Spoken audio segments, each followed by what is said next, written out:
Hello my fellow book addicts, Megan here, and time for another book review. Today, I'm going to be talking about Firelight by Cynthia Jordan. And this is book 1 in a trilogy called the Firelight Trilogy. So this book is a young adult book, and it follows the main character whose name is Jacinda, and she is what is known as a Draki. And Draki are basically kind of the descendants of dragons, with a few little twists. They have some traits of dragons. They have a draconic-like appearance, but they can also take on a human form. And this kind of little traits came about because they were often hunted by humans.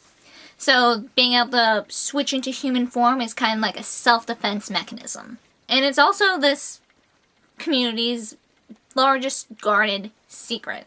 Because, you know, if the people who are still hunting them found out, you know, they lose a little edge they have against the hunters, which is not good, because right now the hunters kind of have the edge with wonderful technology of our age. So Jacinda lives with her mother and her twin sister with their pride, and I like how these communities are called prides. I don't know why, just I feel it fits well. I don't know why, it just seems right to me. And we start the book with Jacinda and her best friend Az are going away from the little, community to fly around during the day. Because, yeah, they got a nice set of pair of wings from their dragon ancestors. And this is a big no-no. Because if they are flying about during the day, despite the fact that they're kind of further away from human civilization, they could still get seen and, you know, blow their cover. So their pride has strict rules. No flying during the day. All flying must be done at night. And that's usually like a supervised sort of thing for safety reasons. You know, Jacinda is a rule breaker. She's a little rebel. And yeah, things don't go well. Yeah, her and Az get spotted by hunters. They thankfully do not get caught, though it is a really close call. One hunter actually lets Jacinda go when he could have easily, you know, have gotten her caught and killed. He let her go, and that's threw her for a loop, because hunters are supposed to be like these cruel, soulless beings who want to basically either enslave her race, like find jewels and whatnot, or, you know, sell their parts. Because she is a fire breather, and there hasn't been a fire breather Draki in their pride for generations. So, you know, the fact that she seemed to hit the recessive gene jackpot and can breathe fire, that's a huge commodity. They want to keep her safe at all costs. And yeah, the pride leader, the pride alpha's son, has his eyes on her. And yeah, after this little incident, Jacinda finds out that the pride doesn't necessarily look out for her best interest as an individual. So there's quite a bit going on in this book, and I enjoyed it a lot, and I found myself thoroughly entertained, and had trouble putting it down because I wanted to see what happened next. So really, there's not too much more I can say without risking spoilers. So if you don't want to be spoiled, click away now and come back after you read the book. So, throwing out a little more background. Jacinda's father was killed supposedly by hunters years ago, and unlike Jacinda, her twin sister Tamara, I believe that's how you pronounce her name, did not manifest. Basically, she's a Draki in name only. She doesn't have, you know, the second Draki form, so she's kind of considered an outcast among the pride, because she's more or less human, just with some Draki blood. So when it became clear that she wasn't going to manifest, you know, she was treated differently, and that's really sad, because apparently her and Jacinda used to be really close when they were younger, and they've drifted apart because Jacinda is now the prized fire breather, and Tamara is a defunct Draki. And, you know, to try and make Tamara feel a little better and not quite so alone, their mother kind of let her Draki die off. So basically, she can't manifest in Draki form anymore, and she's more or less human like Tamara. So yeah, after Az is in Jacinda's little flying mishap, the Pride is not too happy, especially the Alpha, and apparently the Alpha and Jacinda's mother have butted heads quite a few times, especially when it came to Jacinda and her well-being. And apparently Jacinda's mother doesn't feel the pride is safe for them anymore. So in the middle of the night, she spirits Jacinda and Tamara away, and they're gonna go hide amongst humans, away from the pride. And Jacinda, is feeling really betrayed. She doesn't understand why her mother's doing this, especially when they move to a desert environment, which is one of the worst places for a Draki to be. They need, nice moist air, coolish temperatures. The desert's the last place they would want to be. It's harder for her to manifest there and to fly, and if she doesn't, do those things, eventually her Draki self will wither, and she'll become like her mother and Tamara. Which, would make blending in easier, and that's why their mother chose to move there. Which, just hurts Jacinda even more, because there is more to the story that she doesn't know, and that her mother is keeping from her. Tamara, on the other hand, is enthused that now she can be normal. She's the normal one now, out in the human world.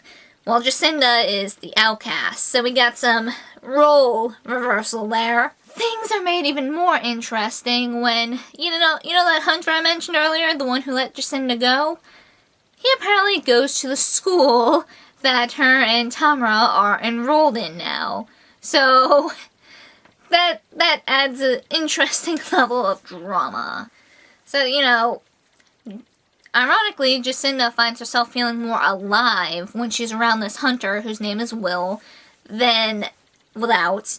And basically being around him is what's helping her keep her Draki, thriving. So, in order to stay alive, she has to be near someone who could very easily kill her and her family. So, a little touch of irony there. I don't know how I feel about Jacinda and Will's relationship. I kind of think it's a little cliche. Though, of course, I wasn't bored by it. I still obviously enjoyed the book. But, not my cup of tea. Especially annoyed me when the Alpha son Cassian, tracks Jacinda down. And I don't know. I have weird feelings about Cassian. I don't hate him. I don't know. I don't know how I feel about him. It's hard to explain. Can I just say I love the twist with Will. Basically, him and all of his family are hunters. It's a family thing. And he does find out that Jacinda is a Draki, though of course he thinks they're dragons, like the rest of their family. And, Jacinda explains things to him. Because at that point, they're pretty much a couple. And, yeah. And one thing that kind of annoyed me about, something that happened, Brooklyn, this popular girl who apparently has thoughts for Will, and she hates Jacinda because, they become a couple. Oh my god, Brooklyn. At one point, Brooklyn and her little posse literally attack Jacinda in the girls' bathroom. And I don't know, that I just kind of didn't like. I don't know, for other schools, but in my high school, that kind of thing would be, unheard of. So, that kind of thing just felt a little too much for me, too extreme. Ruining Jacinda's, reputation? Okay, maybe I can understand that a bit more, but physically attacking her, full-on attacking her, that was a bit much. That was too much for me to, feel was realistic in the grand scheme of things, which, might not be the best choice of words, considering Jacinda is a descendant from a dragon, but whatever. So yeah, there was a nice little twist with Will, that I mentioned before, but got off on a little tangent. He apparently has Draki blood in him. Apparently he had cancer a while back. He was really bad off, and his father basically gave him a blood transfusion with Draki blood in order to keep him alive. So I found that to be an interesting twist, and because of this, he's a better tracker than anyone else in his family. So, some sort of connection between his Draki blood and finding other Draki. So yeah, the end of this book is super intense. Not only do we find out why Jacinda's mom really wanted to get her and her sister away from the Pride, apparently the Pride had planned to clip Jacinda's wings, which is a super barbaric practice and basically is mutilating her. They want to do this to, keep her safe.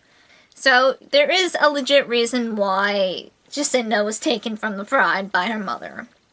So now that kind of is totally messed up.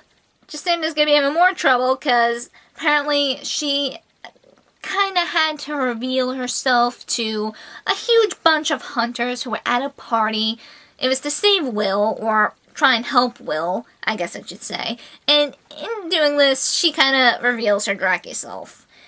So yeah, there goes that nifty little secret. So we end the book. Cassian, Jacinda, and Tamara are quickly driving back to where their mother is to try and get them to the Pride to safety, away from all these hunters. And Cassian will be doing what he can to try and save Jacinda from facing the fate of wing clipping. Because, yeah, he doesn't want that. He does care for Jacinda. I don't think it's for all the right reasons, personally. He likes her because she doesn't fawn over him like all the other girls. And, yeah, she made it a purpose not to like him, because that's not fair for her sister. Her sister had this huge crush on him when they were younger, and since she didn't manifest, he's basically ignored her. So Jacinda was being a good sister and be like, nope, not having any of this. Go away, Cassian. Yeah, we end the book with basically them trying to go get their mother so they can all get to safety. So, pretty tense ending. And I'm very looking forward to reading the next book, which is Vanish. So yeah, like I said before, I recommend it. And I'm not quite sure if I would read it again, because while it was entertaining, it wasn't necessarily my cup of tea. So yes, that is it for this book review, and I hope to see you guys next time. Keep on reading, my fellow book addicts. Keep on reading.